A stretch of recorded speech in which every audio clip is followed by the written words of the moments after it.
Go ahead and hit the record button. Yeah, we're always recording. Welcome.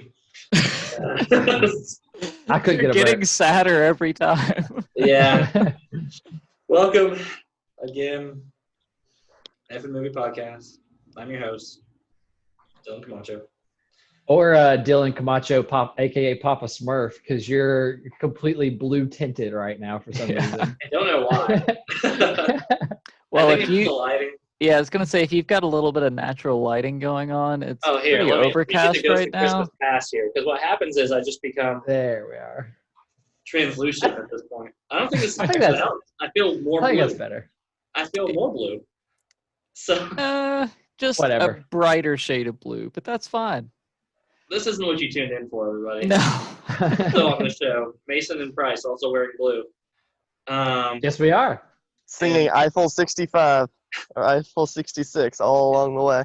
Yeah. Mhm. Nathan is tuning in from his nice Italian restaurant. Yep. I'm joining the Blue Man group today for our podcast. Yeah.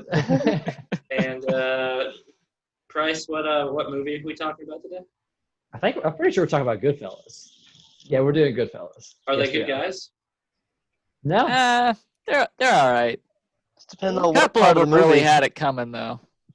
At least a few. Yeah. As in all gangster movies, they always have it coming, and nobody All right. has a happy ending. Always. So we Yeah. can sum this up in like 5 words or less. Martin Scorsese gangster movie. Done. So Yeah, but Another this one. was really his first foray into it. Like yeah. this is what kind of started him and gave him his reputation.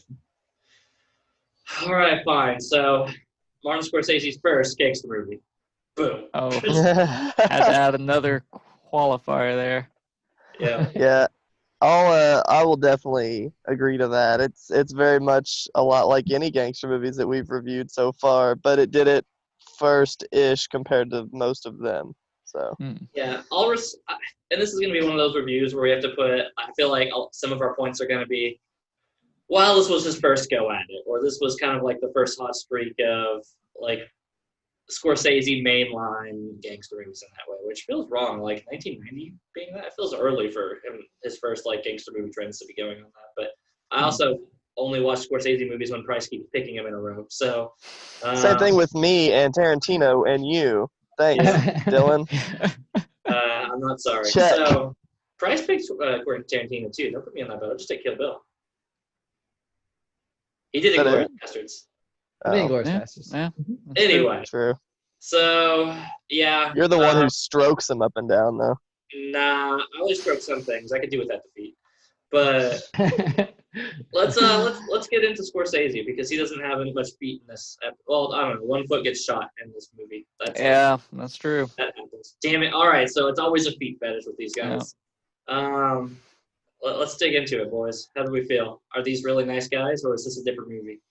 This is like the second, or I think it's the second time that I've seen it, and I picked this movie, of course. I went into it thinking I was going to like it a whole lot more than I did, but I forgot how long it feels to me. I mean, I want to go ahead and say, like, we could skip the fat, thick segment or whatever if you all want to, because I think we can all agree that this movie's pretty fat. This movie's totally fat, right? Like, I mean, yeah, I'll agree that it is. The thing I think's kind of interesting about it is it feels a little bit like Legend in that there is a latter half to this that seems like kind of another story starts up.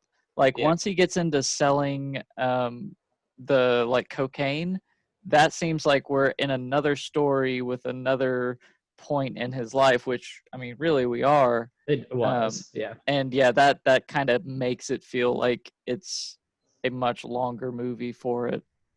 And his wife had flipped at that point too, because like beforehand she's like she knew what he was doing but was like and like after that she's like involved and helping with it, which that's one thing. Like I mean, I get that this movie kind of started that trend, but I was talking with Mason about it, and I don't really like how they always make the wife such an important character. I know that sounds misogynistic, but like it always has that perspective that I don't think is needed. Like we could have focused more on the gangster side rather than like the outsider looking in, because he was so ingrained with the culture and she was seeing it from a different eye. But man, that kind of gets tiring after a while. seeing Yeah, that perspective. that's the first part of this movie where everything related to the wife felt like a distinct gear shift down for me. Like anytime I get the idea is like, all right, we're playing it from essentially this is essentially a villain story, so to speak. Then we need something to kind of have something humanizing. But once we've seen the this person falls in love as the humanizing device time and time again, I was pretty frustrated with this one, and I didn't find the wife particularly engaging either. Throughout the entire time, the most like entertaining thing she does is go off on him on the streets, and I'm like, at the beginning. That very beginning, that was like the catalyst for them finding each other interesting, was good. But for the most part, after that, it's just like, oh yeah, husband, wife now, whatever. Right. Yeah, kids. Like, and the kids never felt like they were humanizing either. Like they just felt like they were baggage and victims to the whole thing. And I guess if you really want to send that message home and triple down on it, like, and that's what you do. But yeah, I don't know. Like, I think the movie could have easily done without the whole love piece part. And again, typical guy. I don't want to watch romance in my fucking gangster movie. But, again, it's just like, there are better ways to do this. There's better ways to show that this person's a human being and humanize him and let him be the hero in his story, even if he's the villain in everybody else's, without having a romantic piece there. And I thought that they kind of had a good idea going on, starting it from him being as a kid, right? Him being as a kid, like, he's intoxicated with this love power and stuff like this, but, he grew up poor and he showed that little contrast. And I'm like, okay, I think that does a great job of humanizing and saying, listen, I fell into it because I wanted to, get out of this low tier garbage. I wanted to feel like I was important. I wanted to feel like I was special and powerful and stuff like this. And I'm like, that's an easy enough explanation to kind of explain how he gets there. They could have had some humanizing parts along the way. I don't know how they would do it without the wife, but they could just easily done anything non-related. Well, and I would say too that in the earlier part of that, him as a child, his dad beating him and that kind of thing also humanizes him and makes him sympathetic. I'll say that part is awesome. Like the next part, when they're like the gangsters are like, what? Like what happened to you? Like, the mail came home, and they're like, all right, show us the mailman. That's the one. No more school letters given. Yeah, but see, it's stuff like that where it's like, I thought they nailed the kid part. Like anything from the kid all the way up, I was just like, all right, there was a really engaging intro to the character. And showing that it is the great, perfect example of every villain thinks they're the hero of their own story. Every one of these guys is like, oh, not only are we doing this to help with the business, which is the main reason, but they're like, but from appearances, it's like, oh, a bunch of guys helping out this kid from staying out of like getting in trouble with his parents as they help out. And it's like that moral ambiguity where you watch that and you're like, okay, sure, is this like pretty terrible because they're just beating up random like mailmen and telling them what to do their jobs? Yes, but it's a bunch of like adult gangster dudes helping out this kid, which is like kind of endearing. His inner monologue, his inner monologue in the beginning though is him basically trying to sell you on the fact that gangsters are actually providing a good service, because he even talks about how like they are providing protection for those who cannot go to the police to be protected. It's the cops for the wise guys, we got to sit there and have that. He's already paid for it. Perfect. Yeah. So did you guys like the Joe Pesci friendship and the Ray Liotta or whatever his name is, and Robert De Niro? Is that Pesci and De Niro? I thought felt authentic, and that doesn't surprise me at all because I feel like they've done like 50 movies together by that point. So this probably wasn't even them acting. It was probably them they just followed them with the camera crew. They just always had a camera on them. Yeah, if you told me Joe Pesci was just the kind of guy who just gets upset at a poker game because the guy told him off and he shot him 6 times, wouldn't surprise me. Checks out. Yeah. Although for so much of this movie, I feel like I feel like everybody understood that he was such a problem, and you're just wanting him to. And no one did anything. Yeah, no one did anything about it. They were just like, it's just Joe Pesci. What are you gonna do? He's a little short fused. No, but I liked all of the connections and the relationships within the gang or within the mobsters, whatever. Especially the whole Polly thing, and then after he got pinched, he made those connections from Pittsburgh, and then he had 2 different things going on, and think overall it was really good, but man, it did drag there towards the end. Like one main qualm that I had was the helicopter. Like just that whole scene, I was just like, what? Come on, dude. Like you don't have to make that food for your little brother. Like postpone it. Lay low. If you think that you're about to get got, don't do anything that day. I don't know. That segment in specific really felt like it was like a test run at trying to make a movie at like a snatch rate pacing, you know? Like it was fast paced, we need something boom, boom, boom. That feels like it's like drug fueled, high action, boom, like really quick shot thinking, and it has that inner monologue that's supposed to be like witty and funny along the way. Like that whole segment felt like a proto thing for it. And then I forget who directed Smash. I don't know. We'll say Guy Ritchie for the time being. I'll just give him credit for it. But it felt like Guy Ritchie or one of those directors saw that and was just like, all right, now I want to do a whole movie on that and like really take that to the next level though. I like that about the scene, but in execution, it is one of those things where I'm like, oh god, like, well, I gotta do this. We gotta get a hat. What? Like, just to me, this was mostly just to like drill home the fact that he was getting real strung out on drugs by that point and paranoid all the time. Yeah, that's more how I saw it. It definitely did go on for a while because it felt like it was also just being like, okay, he's losing his mind and we're about to just have you on a ride through his entire day. Literally everything that he's going to be doing today, you're just going to follow along for it, and this is just the rate at which this guy is going for now, which also kind of does remind me of the whole thing where it says that this was based on a true story at the beginning. I don't know if anybody's really researched much into how much it's based on a true story or shot for shot, everything happened. Yeah, because I mean, as with many other movies that get based on true stories, there's always that little bit of like how much of this was just paying homage to the source material. Yeah, I'll agree with that. I didn't even realize that it had done that until the very end when it started, putting all those points out there, like, he was in the witness protection, like he was the only one that came out basically unscathed, which I do think is, I guess, kind of cool. I mean, I guess he's kind of an awful, awful human being for, letting everyone else go under except for him. But the whole movie portrayed him as a better moral gangster compared to everyone else too. So yeah, he at least seemed more uncomfortable with the violent side of it. Yeah, I think that was shown really well whenever I think the main thing that comes to mind is like Pesci and De Niro digging that grave, and he's over here like vomiting, and they're just like, well, this is the first grave, wait till you hit the stomach or something, like, and they're making jokes. I thought a couple times they do a really good job to show like just how far some of these seasoned characters are just into the game and they're just built for it, and you can tell he's a guy that's maybe not particularly built for it, but he's learned to adjust. Like, he's playing the game, but it's debatable if he was ever supposed to be a player in the game to begin with, and I think that kind of curves through from start to finish of the story whenever he's sitting there at the end. And I thought the trial scene was really good. Like, it didn't sit on for too long, but you felt the impact of seeing him, like, him point out De Niro, him point out Paulie, and you're just like, oh, fuck. Like, it's just waiting for, like, him to just get shot in the court, right? Like, or Dark Knight came to mind. I'm just like, when's he going to shoot him, right? Like, I did really like Joe Pesci's character. Was easily my favorite out of all of them because the whole time, like, he's just this crazy character. Like, can he do that? Can he keep doing that and not die?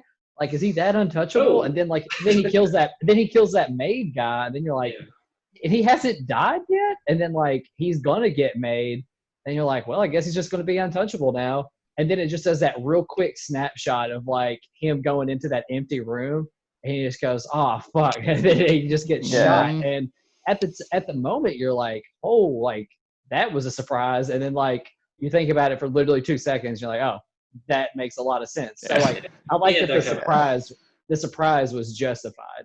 So it wasn't just, like, there to surprise you.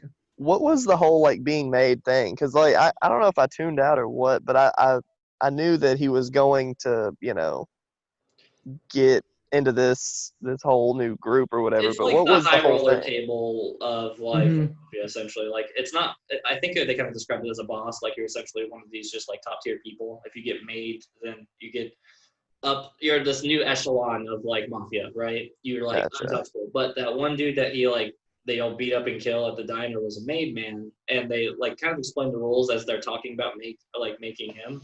They're like, yeah, you got to be full on Italian so they can trace all your family details, and like you're untouchable. If you ever fuck with anybody that's made, you die. Like that's just the rule.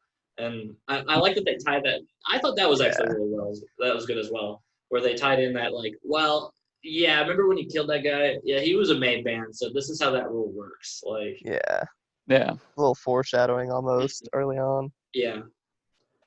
But yeah, I'm glad that we covered up the fat thin because I'm on board. It was definitely a bloaty movie there towards the end. It's a chubby Italian man at a buffet for sure. Like, eating cold cuts. Yeah.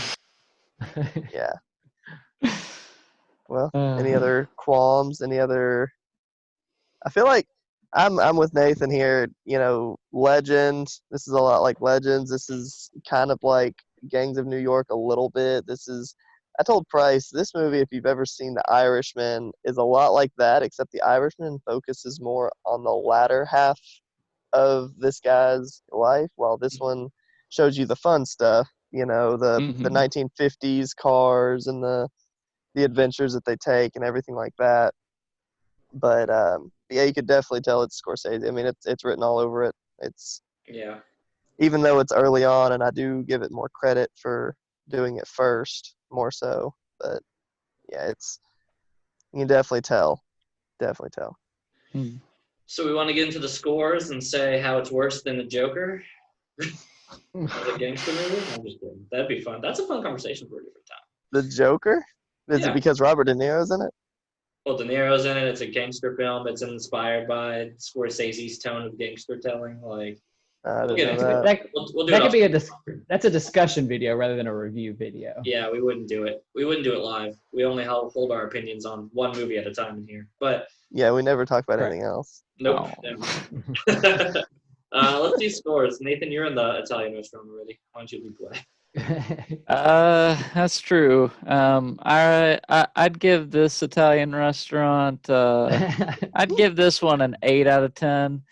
But there's too many damn gangsters in this place for my taste personally, and I've had a lot of that lately. So this one's gonna fall down to about a 7 out of 10 for me personally. Got it. Okay. Yeah, too many gangsters, not enough social distancing. Mason, what are your thoughts? Too many gangsters.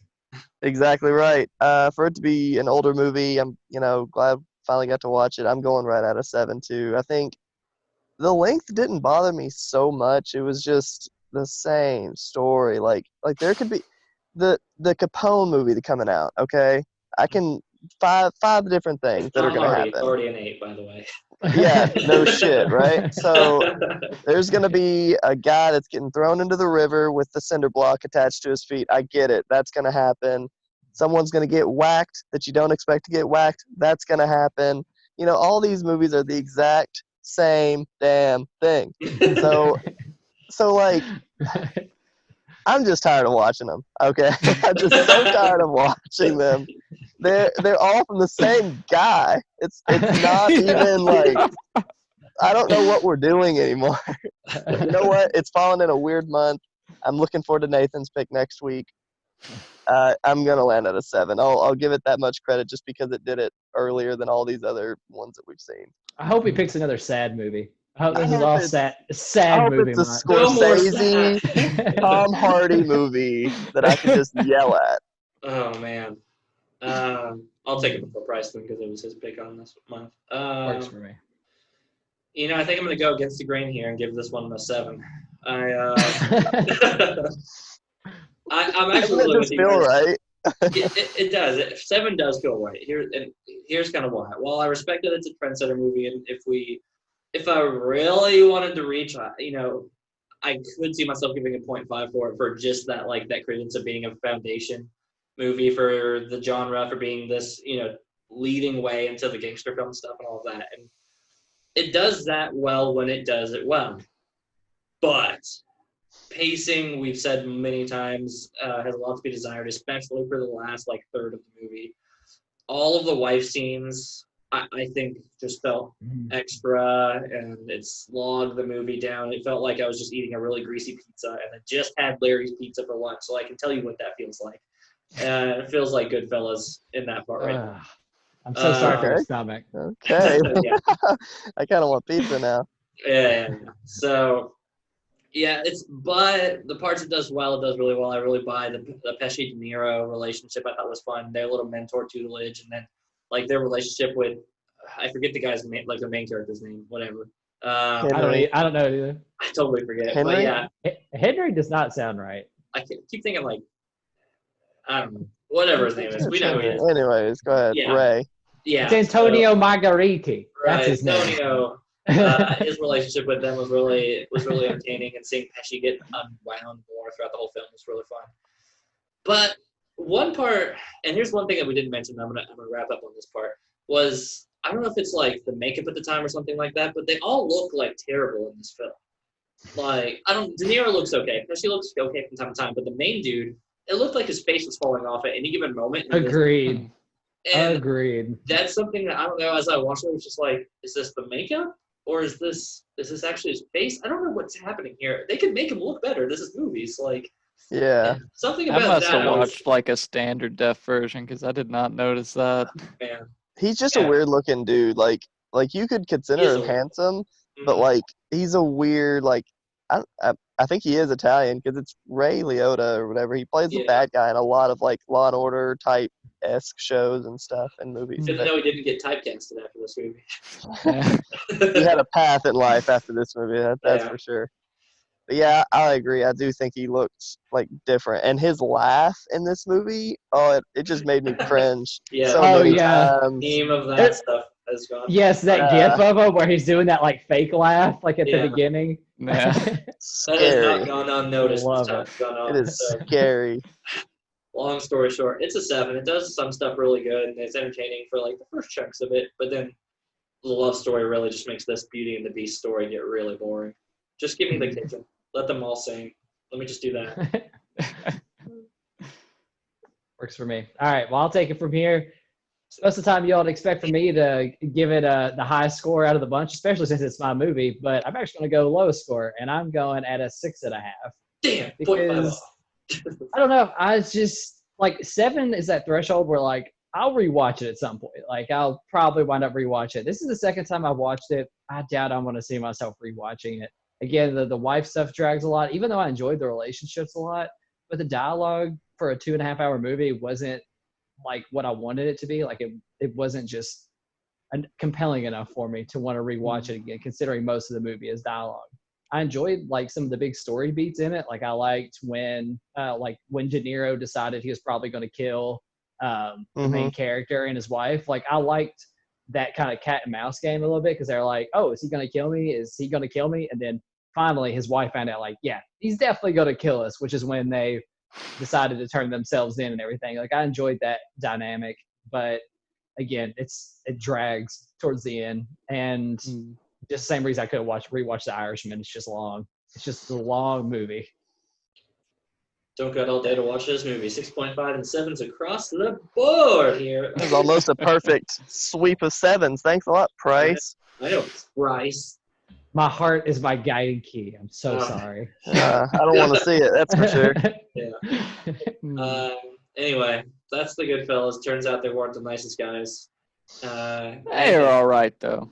They're all right guys. They're the all right fellas. Yeah, they're a little better than kind of most guys, and I wouldn't even give them that. Nathan, what's the movie next week? I don't know. Well, you know, as this is Gangster Month. Oh no! No. We're watching. God, what's that movie called? Rain of Fire. Rain of Fire. Yeah. This is gonna be totally different. Wait, is that the dragon movie? Yeah. You were talking about? Yes. Yeah, this is a post-apocalypse dragon movie. and I think it's got Christian Bale and Yeah, you said it was Christian Bale and somebody that also didn't McConaughey. belong. Matthew McConaughey. Yeah, McConaughey. Yeah. Yep. Is it like Rain of Fire, or is it like Rain? Like Reign as in like Reign of Terror, as in like ruling. Yeah. Okay, gotcha. I'm on board for it. I am excited to see it. At this point, this might be our favorite movie of the month. You know, How wild it really could be. I'm all for it. I want to see it. I want to see the underdog story. The underdog story of how the dragons beat the gangsters. Yeah. I mean, dragons beat everybody. Honestly, I mean, it's a post-apocalypse, so the world's not looking great in this movie. Is this a prequel to the Targaryen reign, or? It's probably just as good as the last season. Maybe even better. We'll find out. Not a high bar. Not a high bar. Anyway, guys, that's our high-energy show of the Goodfellas. Make sure to tune in next week for Reign of Fire. What a jarring transition. I sure will. We'll be here. If you like us, let us know by hitting that thumbs up button. If you want to know when we're uploading Reign of Fire after doing Goodfellas, hit the bell so you know when exactly we're uploading it. If you want your movie considered to be a pick on there, put it in the comments below. You know, because we're just throwing darts at a board and hoping it lands on a movie that we think will be interesting at this point. So, I mean, to be fair, Reign of Fire has been on my list ever since we started this. I've just been thinking, like, there's probably better things I should pick. But I don't know. It just seems like the right time. We'll see how it hits. You've come to the end of the line. Is that what you're trying to say? Yeah. In reality, my list is all checked off now. When we've already watched all the movies we think are pretty good to show your friends, and we're just like going through Netflix. About that one. What's Honey Boy? I don't know. Yeah. The week after that, Catwoman. Halle Berry. No, I'm kidding. We ain't doing that. But that's it for your show today, guys. Make sure to subscribe to the channel if you like the content we're putting out there. And we will catch you next week with Reign of Fire featuring Christian Bale and Matthew McConaughey. How did they afford these people? That's I don't know. Tune in there. It's where most of the budget went. Yeah. It doesn't say good things for the CG. We'll see.